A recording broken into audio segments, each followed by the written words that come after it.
Nous sommes réunis ce soir pour le concours de pitch organisé par le Forum Vitae en compagnie de MyEasy Farm et de Sysfarm.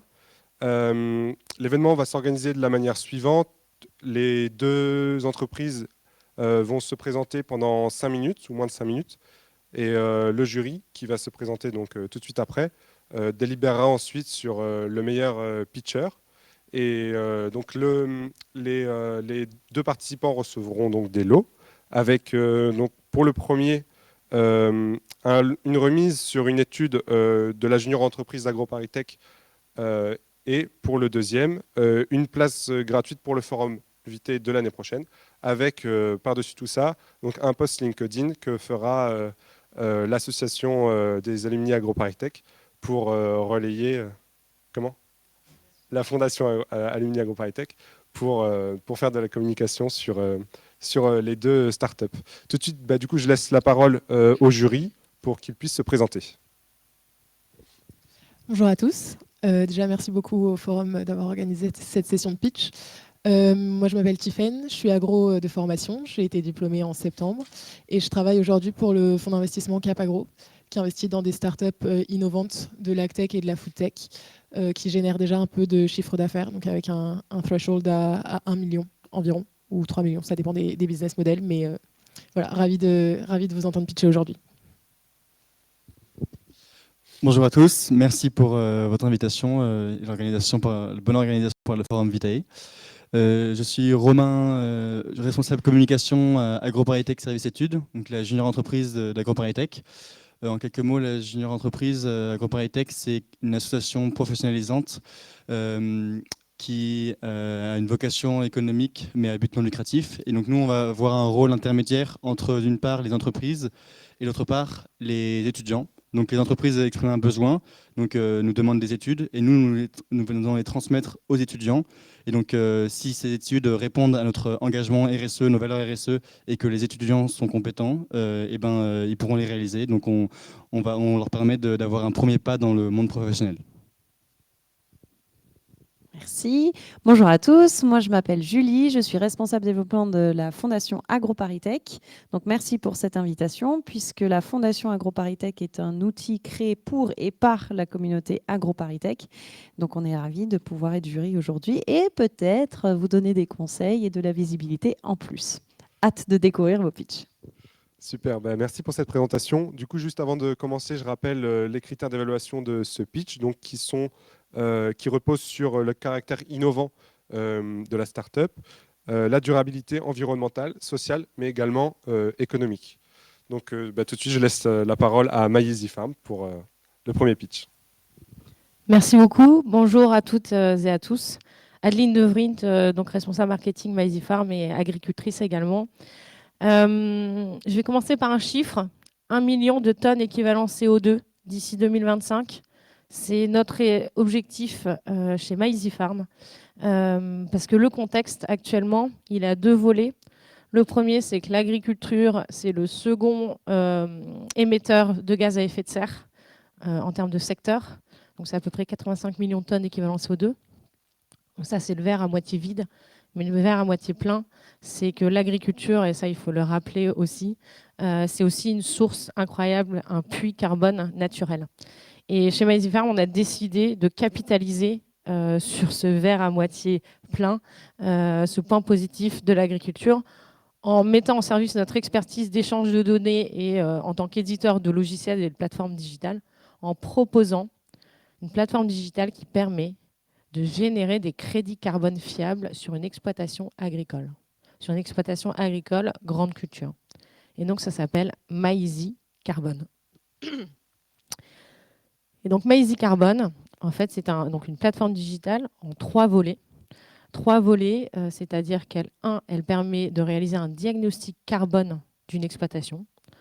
Combien j'émets de gaz à effet de serre et combien je stocke de carbone dans le sol, puisque c'est l'addition des deux qui permet d'avoir l'équation de générer des crédits carbone.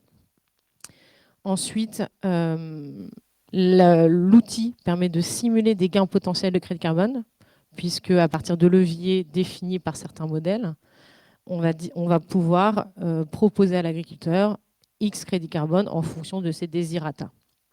Et le troisième levier, puisqu'un projet bas carbone est réalisé en 5 ans minimum, on va pouvoir suivre le changement de pratique culturelle, puisque un projet bas carbone, générer des crédits carbone, c'est sous condition de changement de pratique culturelle.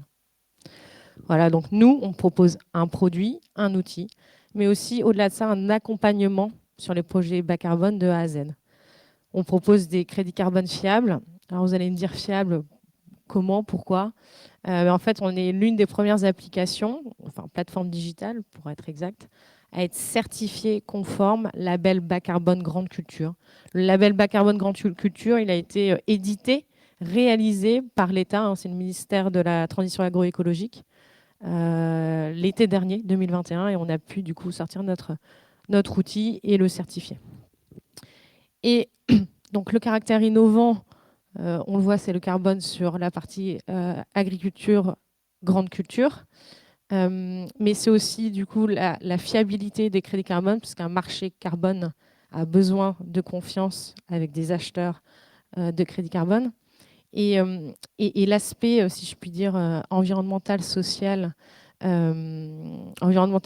économique. Environnemental, je crois que ça coule de source autour du carbone, puisque l'idée, évidemment, c'est d'éviter des émissions de CO2. Social, parce que, et ça on s'inscrit dans ce sujet-là sur Maizy Farm, notre mission, c'est d'assurer la transition agroécologique, mais elle n'est pas aux dépens des agriculteurs. Et c'est pour ça qu'on a lancé Maizy Carbone. On a également Maizy Farm, qui est une autre plateforme qui accompagne les agriculteurs, mais dans l'économie aussi. Alors que Maizy Carbone, c'est dans le générer des revenus additionnels aux agriculteurs, parce que ceux qui sont au cœur de l'agriculture, ce sont les agriculteurs, il ne faut pas l'oublier. Et c'est pour ça qu'on se positionne sur des projets bas carbone. Donc l'enjeu social, il est là. C'est la transition agroécologique financée par les agriculteurs et donc économique, puisque effectivement, ça génère des compléments de revenus. Voilà, donc on serait ravis de continuer l'aventure sur les années futures sur les projets bas carbone. On a levé des fonds cet été et voilà, les prochains mois s'annoncent plutôt fructueux avec le développement des projets concrets bas carbone, les premiers projets bas carbone avec les agriculteurs en France. Merci.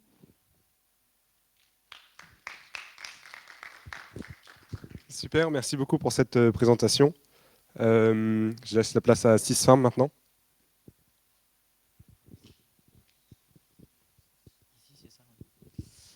Bien, bonsoir à tous. Merci en effet pour cette invitation. Moi je me présente, je suis Antoine, fils d'agriculteur en Seine-et-Marne, pas encore installé, bientôt. Et je suis donc cofondateur de Sisfarm.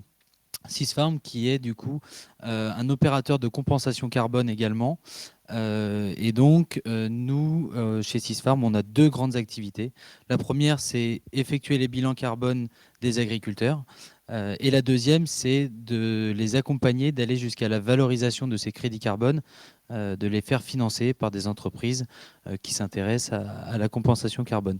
Donc je remercie Adeline pour les éléments présentés juste avant, qui ont permis de contextualiser et qui vont me permettre d'aller un petit peu plus dans le détail.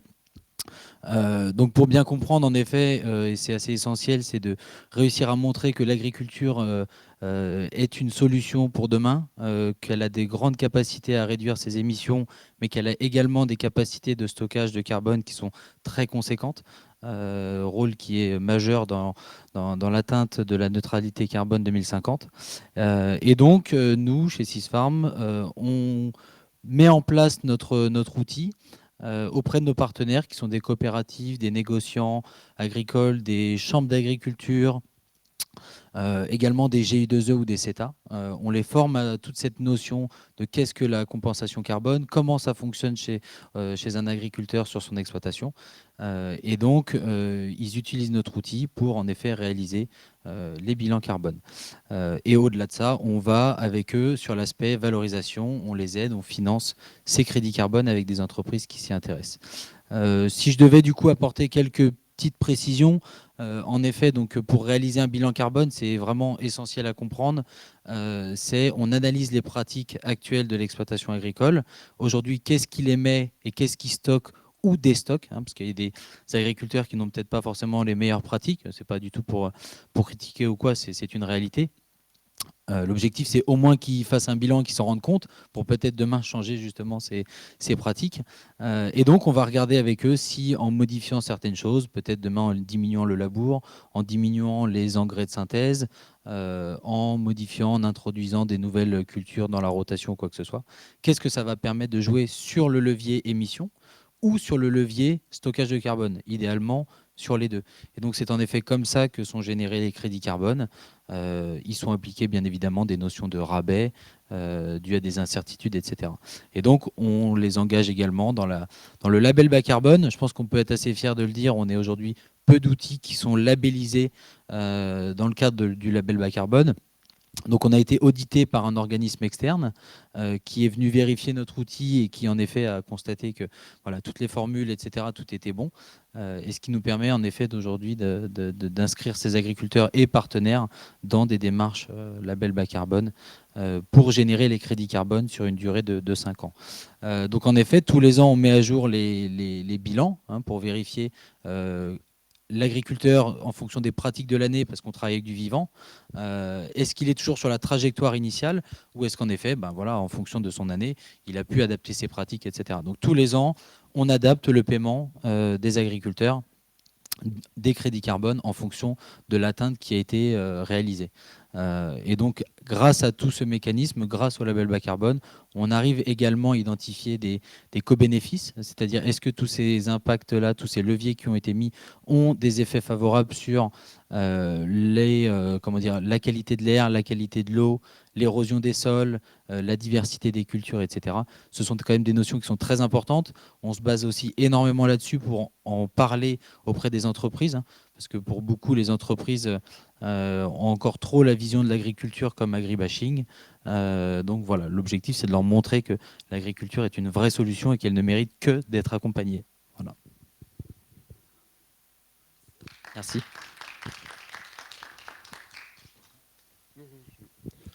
Merci beaucoup. Du coup, on va laisser 5 minutes pour le jury pour délibérer et échanger entre eux. Oui, vous pouvez, oui, bien sûr. Donc, allez-y. Je vous invite à vous installer sur place. Merci beaucoup à tous les deux pour ces pitchs. J'ai des questions qui s'adressent, en fait, j'en ai 3, et elles s'adressent toutes les 3 à tous les deux. Donc je ne sais pas si on aura le temps. La première, c'est sur le business model que vous avez, comment vous vous rémunérez sur ces plateformes carbone. La seconde, c'est plus technique sur comment est-ce que vous vérifiez l'unicité de ces crédits carbone. L'unicité, ouais. Et la troisième, c'est sur les objectifs de surface et de nombre d'agriculteurs que vous avez pour votre plateforme. Combien d'agriculteurs vous comptez engager dans les 2-3 ans à venir? Ok. Alors, première question, juste rappelez-moi. Sur le business model. Oui, alors business model. Donc nous, en fait, l'utilisateur final de notre outil, qui est une plateforme digitale, c'est l'agriculteur. Donc accompagné, bien sûr. C'est l'agriculteur. Par contre, le business model, c'est business B2B. C'est-à-dire qu'on vend aux porteurs de projets, donc ceux qui sont capables de regrouper des agriculteurs, un bon nombre d'agriculteurs, des pools d'agriculteurs, comme les coopératives et négociants, etc. Parce que c'est en cours de construction. C'est un marché qui se structure en grande culture. Donc, contrairement aux forêts, élevage, on apprend un peu tout ça en marchant. Sur le sujet, on voit comment ça se structure. En tout cas, les acteurs principaux qui émergent, c'est les coopératives, négociants, mais potentiellement, ça pourrait être des chambres d'agriculture, des organismes de conseil, sans citer de marque. Donc, c'est B2B et c'est également porteur de projet et c'est également auprès des agro-industriels qui ont des exigences scope 3, c'est-à-dire des contraintes de décarboner jusqu'à leurs matières premières. Donc, des marques agroalimentaires, du coup, remontent à l'agriculture. On va leur vendre ces outils-là qui mettront en place dans le cadre de leur projet carbone, puisque Les acteurs des projets bas carbone, c'est les producteurs, donc les agriculteurs, porteurs de projets, pour vulgariser, et les acheteurs, investisseurs, crédit carbone. Deuxième point, l'unicité. Donc, alors c'est un super point. On fait partie d'une association. Tu en parleras aussi, mais ensemble d'ailleurs, une association qui s'appelle Climate Agriculture Alliance, qui a pour vocation de se positionner justement l'interprofession du carbone, notamment en grande culture. En gros, on s'est réunis tous les acteurs carbone pour justement mettre en place une plateforme, c'est en cours, qui s'appelle FarmVolt, et qui va permettre d'éviter les doublons des projets bas carbone, puisque effectivement, c'est un bon point, techniquement, personne à l'heure actuelle ne vérifie s'il y a des doublons de projets bas carbone. Donc ça, on est plusieurs acteurs à être inscrits dans cette démarche-là. Et le troisième volet, et volume estimé, enfin, nous, c'est pas tant en quantité d'agriculteurs, c'est ce que je disais, notre chiffre, c'est 1 million de tonnes équivalent CO2. C'est plus le résultat, plus que vraiment l'objectif d'agriculteur, parce qu'après, quelle que soit la taille d'exploitation, enfin, on n'a pas de cible de segmentation. En fait, c'est l'agriculteur, à partir du moment où il a envie de s'inscrire dans un projet bas carbone, nous, on le suit. Par contre, on a envie d'accompagner cette transition agroécologique, et donc, c'est les 1 million de tonnes équivalent CO2. Voilà, donc c'est plus le résultat que la manière. Voilà. C'est bon, j'ai répondu. Bon, à mon tour du coup. Donc la première question donc, concernant le business model, on a deux sources principales de revenus chez nous. La première, c'est en effet de se rémunérer sur le bilan carbone qui est facturé 99 € aujourd'hui. On le facture en direct aux agriculteurs et ou aux partenaires coopératifs négociants qui, eux, derrière, le refacturent s'ils veulent à leurs adhérents. Et notre deuxième source de revenus, c'est un pourcentage sur le crédit carbone qui est vendu. On est très transparent là-dessus. On se commissionne à hauteur de 10% sur le crédit carbone. Pourquoi est-ce qu'on se rémunère en pourcentage et pas en euros ou quoi que ce soit, pas en prix direct? Parce que j'ai tout intérêt à essayer d'aller valoriser le prix du crédit carbone le plus cher possible. J'aurai une meilleure commission et l'agriculteur aura un gain plus important. C'est la façon la plus transparente et la plus juste que l'on ait trouvée. Deuxième question concernant l'unicité et en effet la véracité. Je pense que je vais même aller un petit peu plus loin là-dessus. Bon, je rejoins en effet tout ce qui a été évoqué précédemment. Il y a un aspect aussi quand même du crédit carbone issu du label bas carbone qui est assez important. On l'a un peu évoqué tous les deux, qui est notamment la qualité de l'information. On évoque des crédits carbone de qualité. Aujourd'hui, quand on fait des bilans, c'est surtout pour la plupart du temps, on va dire à titre déclaratif, mais en fait derrière ça, il y a quand même une bonne partie de vérification. C'est-à-dire qu'on va vérifier les surfaces au niveau de la déclaration PAC. On va vérifier tout ce qui a été enregistré sur les cahiers ou logiciels de suivi parcellaire. Donc, il y a une vraie vérification derrière qui est effectuée pour attester de la qualité de ces crédits carbone. Et donc, c'est pour ça qu'on travaille un petit peu tous les acteurs ensemble sur, en effet, l'unicité et la véracité de ces crédits carbone. Et enfin, la dernière question concernant le volume ou les objectifs. Nous, aujourd'hui, à date, on a réalisé un peu plus de 600 bilans pour les exploitants et partenaires. On a actuellement 110 000 tonnes de CO2 équivalentes qui sont en vente. Donc, quand je parle tonnes équivalent CO2, donc c'est un crédit carbone. Donc c'est un crédit carbone sur 5 ans. Parce que comme on a évoqué, les agriculteurs doivent s'engager sur 5 années. Donc voilà. Et on a également du coup inscrit un peu plus de 1500 agriculteurs dans le label bas carbone, dont là on est en train d'effectuer pour les autres, pour les derniers, les bilans, et dont on se donne, on a 1 an de délai pour effectuer les bilans de tous ces adhérents et trouver également le financement derrière. Voilà. Donc, on a des objectifs qui sont aussi assez ambitieux. Aujourd'hui, ça représente environ 20 000 hectares et on aimerait doubler l'année prochaine. Voilà. 4 projets inscrits actuellement. Voilà, j'ai oublié cet élément qu'on a inscrit déjà 4 projets auprès du label bas carbone. Voilà. Super, merci beaucoup pour vos réponses. Moi, j'ai des questions pratico-pratiques dans le pitch. Vous n'avez pas précisé quand est-ce que vous avez commencé, ou j'ai loupé peut-être l'info. Donc, est-ce que c'était hier? Est-ce que c'était il y a 2 ans? Est-ce que c'était il y a 5 ans? Et peut-être vos effectifs aussi, si vous le justifiez ou pas, etc. Alors déjà, ce qu'il faut dire, c'est que le label bas carbone est quand même très très récent, hein. Le label, au sein du label bas carbone, il y a plusieurs méthodologies. La méthode grande culture, sur laquelle on est tous les deux, elle date de octobre ou novembre 2021. Donc le temps qu'on construise tous un peu nos outils, etc. Nous, on a créé la société fin 2020 et on s'est lancé pleinement sur notre activité début 2021. Et aujourd'hui, on est une équipe de 4 personnes et on recherche justement de la main-d'œuvre qualifiée, que ce soit pour la partie accompagnement de nos agriculteurs sur le terrain et coopérative. Il faut quand même les former à tous ces sujets de bas carbone, de compensation, etc. Il faut les former aux outils. Et on recherche également d'autres profils pour aller valoriser ces projets, les projets de tous ces agriculteurs auprès des entreprises RSE. Donc voilà un petit peu sur notre entreprise. Merci. Alors, de notre côté, donc nous, on est une équipe d'une petite vingtaine de personnes, parce qu'en fait, on existe depuis 2017.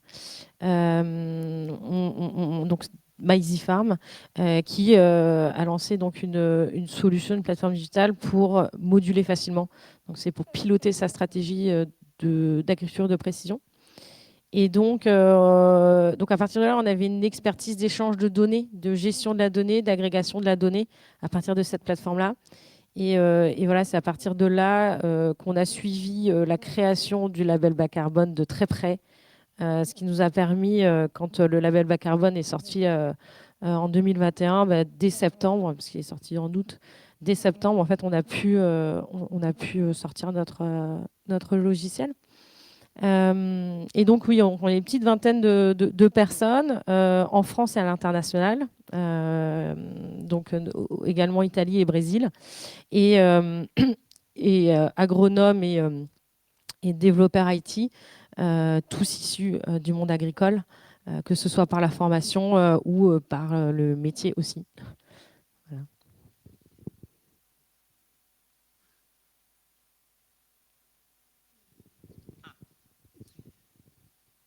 C'est pour Sisfarm, Antoine. Vous avez mentionné que vous payez les agriculteurs chaque année. Ouais. Vous préfinancez le crédit carbone et vous serez payé à la fin sur le crédit carbone acheté par l'entreprise finale. Alors, c'est l'entreprise qui prépaye au fur et à mesure. Exactement. Donc, c'est une notion, c'est une précision, c'est que les crédits carbone sont en effet reconnus à la 5e année du projet lors d'un audit externe. Donc, en fait, quand on fait aujourd'hui des projets avec des partenaires qui achètent les crédits carbone, on va mettre des objectifs de, par exemple, 2000 crédits carbone sur 5 ans, donc avec cet objectif de 10 000 crédits carbone. On rémunère les agriculteurs tous les ans en fonction du bilan de suivi, en disant, voilà, cette année, vu que tu as fait telle pratique, ça a réussi ou pas, on va ajuster les paiements. Ça va peut-être être qu'au total 1900 ou quoi que ce soit. On se donne l'objectif d'atteindre les 2000 et la reconnaissance des crédits carbone arrive à la fin des 5 ans. Mais nous, notre commission, elle intervient tous les ans et on rémunère les agriculteurs tous les ans pour des crédits carbone qui ne sont en effet pas reconnus puisqu'ils sont reconnus à la fin des 5 ans, mais qui sont comptabilisés tout au long du projet. Voilà. Et donc, c'est les entreprises finales qui portent le coût du crédit carbone sur les 5 ans avant le financement du crédit carbone. Exactement, c'est ça. Voilà. On définit avec elles les tailles de projet. Si elles veulent 500 tonnes, donc ça sera un tout petit projet, ou si en effet on est à la recherche de 10 000, 20 000, 30 000 crédits carbone sur un horizon de 5 ans. Tout à fait. Nous, aujourd'hui, on veut pas inscrire, admettons, un groupe d'une centaine d'agriculteurs avec une panoplie de financeurs. On préfère aujourd'hui vraiment grouper les projets par financeur pour éviter que ce soit trop compliqué, pour assurer notamment aussi un financement sur 5 ans, parce que si votre agriculteur il s'engage, mais que en fait, vous lui garantissez le financement que la première année, après, il va peut-être arrêter de mettre en place les pratiques. Il y a une notion de coût pour eux, il y a tout ce genre de choses, quoi. Voilà. Merci beaucoup.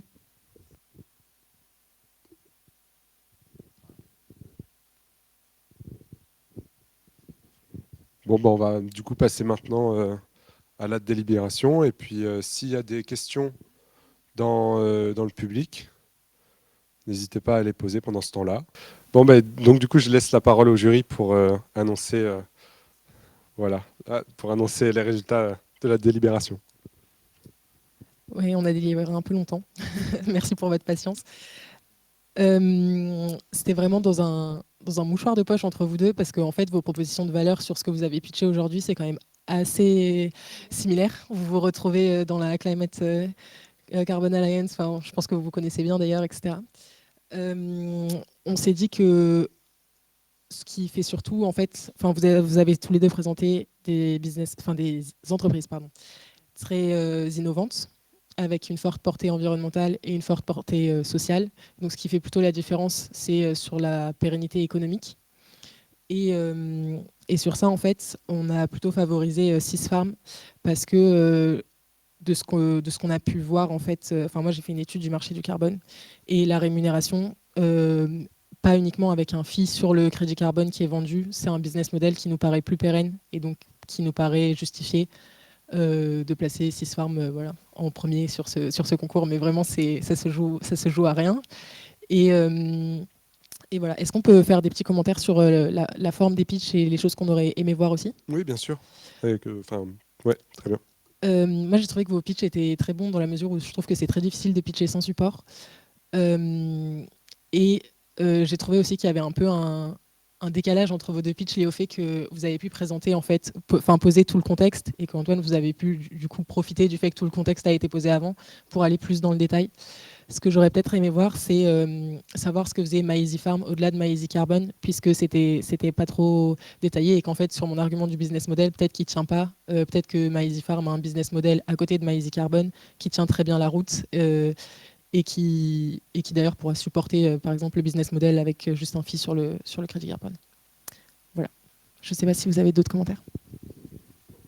Oui, moi c'est plus juste pour la forme, donc c'est vrai que bravo, parce que pitcher sans support, des fois ça peut être difficile, comme on peut être happé aussi par la présentation. Et effectivement, moi je suis pas du tout du milieu, donc pour Antoine c'était plus facile effectivement, comme me l'ont fait remarquer les jurys. Je comprenais parce que t'allais direct vers les infos importantes, etc. Alors qu'au début, j'étais peut-être noyée avec toi, mais en même temps, c'était normal que tu dises tout ça parce qu'il fallait que j'ai toutes ces infos et toutes les clés en main. Donc peut-être qu'un support aurait aidé, mais attention, les supports aussi, il ne faut pas être happé par ça. Après, malheureusement, pardon, on n'a pas aussi une foule de dingue derrière nous, mais c'est bien de se mettre dans la peau aussi, où on a peut-être des experts en face, on a peut-être des business angels, mais on a peut-être aussi des business angels qui connaissent vraiment rien. Donc je vais au plus simple. J'ai failli vous poser à un moment donné la question, j'ai mon fils de 3 ans, il est à côté de moi, j'ai besoin de 3 phases clés pour lui expliquer, qu'est-ce que vous lui dites? Voilà. Mais c'est très frustrant parce que vos startups sont canons, il faut tout dire et à la fois tout expliquer. Donc bravo, mais même si je pense qu'effectivement le support aurait rajouté un petit plus. Vous avez résumé très bien un peu ce que je pensais aussi. Vous avez fait un super pitch. Merci beaucoup. Et très clair. Bon, après, voilà, on ne sait pas qui on a en face de nous, donc c'est toujours compliqué ce niveau-là. Et donc, voilà, on est très content de vous avoir écouté et encore félicitations. Merci aussi. Bon, merci du coup à tout le monde. Félicitations à Sysfarm et à MyEasyFarm pour la participation et puis pour les pitchs. Merci au jury d'avoir délibéré. Et pour rappel, du coup, pour Sysfarm, c'est donc 200 € sur une étude réalisée par le service Junior Entreprise d'AgroParisTech, avec un post LinkedIn de la fondation des alumni AgroParisTech. Et pour MyEasyFarm, une place pour le Forum Vitae de l'année prochaine, avec pareil un post LinkedIn de la fondation des alumni AgroParisTech. Voilà, merci tout le monde et bonne soirée.